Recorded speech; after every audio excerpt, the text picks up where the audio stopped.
How to turn off dual camera on TikTok. I'm going to show you how you can easily turn off the dual camera on TikTok. First, launch the TikTok app on your phone.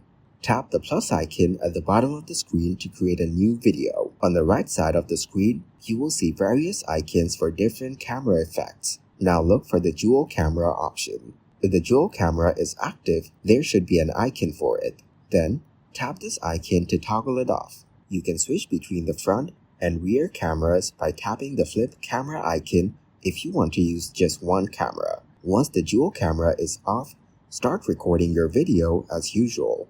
After recording, edit and post your video if you wish. This should disable the dual camera feature, allowing you to use only one camera at a time while recording. You can remove the effect by clicking on the effects and seeing the circle with the line. Then, click on it to make the effect go away.